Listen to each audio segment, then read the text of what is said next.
নমস্কার, আমি তরুণ ঘোষ।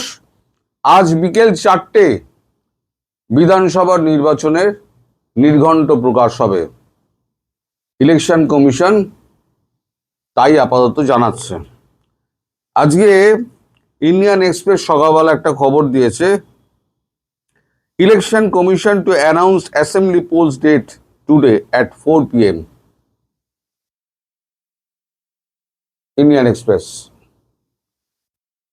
তারা লিখছে কি, with assembly election due in West Bengal, Assam, Tamil Nadu, Kerala and Pondicherry, the election commission is to announce the poll schedule on Sunday, it is learned. The election commission comprising Chief Election Commissioner Ganesh Kumar and election commissioners Shubir Kumar, Sandhu and Vivek Joshi are scheduled to address a press conference on Sunday 4 PM. The election announcements come a day after Prime Minister Narendra Modi addressed a rally in Kolkata, kicking off the campaign.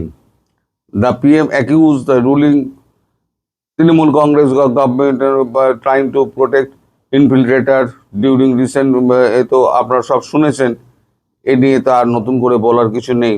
যেটা বলার কথা সেটা হচ্ছে যে SIR পদ্ধতিতে দেরি হবার কারণে অনেকেই হয়তো মনে করছিলেন যে ইলেকশন হয়তো পেছাতে পারে, ঠিক সময় ইলেকশন হবে না। কিন্তু আজকে 4টের সময় এই 5টা রাজ্যে ইলেকশন কবে হবে তার দিনক্ষণ, যাকে বলে ভোট নির্ঘণ্ট, আমরা বাংলায় যাকে বলি ভোট নির্ঘণ্ট, প্রকাশ করবে ইলেকশন কমিশনার জ্ঞানেশ কুমার। আপাতত এই খবরটুকু জানানো হয়েছে। এই খবরের মধ্যে এবার গুরুত্বপূর্ণ হচ্ছে 4টের সময় সবাইকে টিভির সামনে বসে থাকতে হবে। ক দফায় ইলেকশন হয়, কোন তারিখ থেকে কোন তারিখ ইলেকশন হয়, কবে থেকে সেন্ট্রাল ফোর্স এখানে আসবে, মানে মোতায়েন হবে, কি পদ্ধতিতে ইলেকশন হবে। ইলেকশন কমিশনার গতকালকেই বলেছিলেন একটা প্রেস কনফারেন্সে যে না, একটা আলোচনায় তাকে প্রশ্ন করা হয়েছিল যে এবারে যে ইলেকশন হবে ওয়েস্ট বেঙ্গলে, সেই ইলেকশন কতটা নিরপেক্ষ হবে।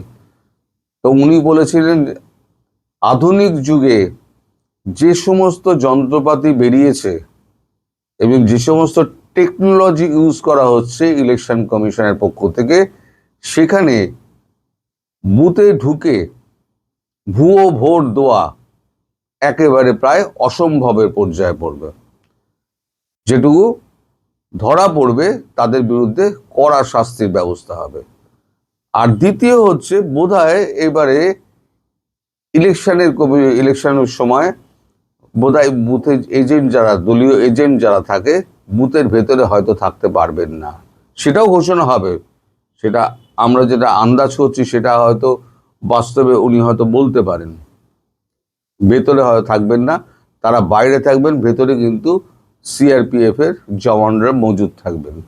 ফলে যে ওর নামে ভোট দিয়ে একটা গ্যাড়াকলের একটা ব্যাপার যেটা থাকে প্রতিবার, এবার সেটা সম্ভবত হচ্ছে না। এই সব মিলিয়ে একেবারে ইলেকশনটা এবারে খুব কঠিনতম ইলেকশন হবে। এবারে ভোট ভাগাভাগির ব্যাপার আছে। নরেন্দ্র মোদী গতকালকে অনেক কথাই বলে গেছেন, বিশেষ করে অনুপ্রবেশ নিয়ে এবং আমাদের মানে পশ্চিমবঙ্গের আইন শৃঙ্খলা এবং হতাশাজনক পরিস্থিতি নিয়ে, শিল্প টিল্প নিয়ে উনি অনেক কথাই বলে গেছেন। তো সেগুলো এখন মানুষের মাথার মধ্যে রয়েছে, সেটা ভোট বাক্সে কিভাবে প্রতিফলিত হয় সেটাও এখন দেখার। এবং ইলেকশনের ডেট ঘোষণা তো শুধু নয়, ইলেকশনের ডেট ঘোষণার পরে তিনি এবার ফল প্রকাশের দিন ঘোষণা করবেন এবং মে মাসে যেটা আমাদের পার্লামেন্ট বিধানসভা বসে, সেই মে মাসে নির্ধারিত সময়েই যাতে বিধানসভা বসে, নতুন বিধানসভা নির্বাচিত সদস্যরা যারা বিধানসভায় গিয়ে শপথ নিতে পারেন, সেই ডেটও তিনি বলে দেবেন। ফলে 4টের সময় যে আমাদের যে এটা রয়েছে সেটা খুব গুরুত্বপূর্ণ। এই খবর সব সকালবেলার সঙ্গে আসার সঙ্গে সঙ্গে আমার মনে হলো এই খবরটা আপনাদেরকে একটু পৌঁছে দেওয়া দরকার। আর এতদিন যারা ভোট রিগিং করে এসেছেন, যেভাবে যে পদ্ধতিতে রিগিং করে এসেছেন, এবারে সেই রিগিং করার ব্যাপারটা বোধহয় অতটা তাদের হাতে থাকবে না। এই কারণে থাকবে না যে একেবারে ছাঁকা ভোটার নিয়ে ওই দাঁড় করানো হবে। স্ক্রিনিংটা শুরু হবে একদম ভোটার ভোট কেন্দ্রে ঢোকার আগে যে গেটটা আছে সেখান থেকে স্ক্রিনিংটা শুরু হবে। ওখান দিয়ে স্ক্রিনিং করে ওখানে সিআরপিএফ এর উপস্থিতিতে একজন নির্বাচন কমিশনের একজন লোক তিনি ওখানে থাকবেন, তিনি স্ক্রিনিং করবেন, লিস্ট দেখবেন, লিস্ট থেকে তারপরে উনি ঢোকাবেন ভেতরে। তারপরে গিয়ে লাইনে দাঁড়াও, ওখানে এজেন্টরা বাইরে থাকবে, এজেন্টের কাছে এবার নাম সমস্ত এ করে নাও, দেখিয়ে নাও যেভাবে ভোটের আমাদের হয়, আপনারা সবাই ভোট দিয়েছেন জানেন। এবার ভেতরে গিয়ে ভোট বাক্সে আপনার কাজটি হলো ভোটটি কাস্ট করে দেওয়া। ফলে এই যে টোটাল সিস্টেমটা এখন জ্ঞানেশ কুমার পাল্টে দিচ্ছেন। ফলে এক পক্ষ আশাবাদী, দুপক্ষই আশাবাদী। দেখুন, ভোটে যখন নামে তখন তো দুপক্ষই ভাবে যে আমি জিতবো। এখন এই যে পরিবর্তিত পরিস্থিতিতে ভোট ভাগাভাগি কোন দিকে যাবে, কি যাবে না যাবে, এখন ভোটের একটা ক্যালকুলেশন আছে। মুসলিম ভোট যদি ভাগ হয় তাহলে পরে সেই ভাগটা কোন দিকে যাবে, অনেকগুলো ফ্যাক্টর আছে। সেই ফ্যাক্টরগুলো কতটা কাজে দেবে কতটা কাজে দেবে না, আলোচনার সময় আর আমরা অনেক কিছু বলি, কিন্তু আলোচনার পরে দেখা যায় যে আমাদের আলোচনা মেলেনি। ফলে অনেক কিছু আমরা আলোচনা করি, কিন্তু কার্যক্ষেত্রে অনেক সময় আমিও দেখেছি যে আমি একটা চিন্তা করে যাচ্ছি, বোতামটা টেপার আগে কিন্তু আমি একটা অন্য কাজ করে দিলাম। ফলে বোতামটা টেপার আগে ওই মানুষটা, ভোটদাতা কি ভাবছে, সেটাই হচ্ছে ওই 4-5 সেকেন্ড কিন্তু একটা বড় ব্যাপার। ওইখানে আঙুলটা পট করে পড়ে যায়। তো সেইটা কি হবে না হবে, এটা এখন কবে বেরোবে ভোটের রেজাল্ট, সেই ডেটটা উনি বলে দিলে পরে আমরা সবাই নিশ্চিন্ত হই।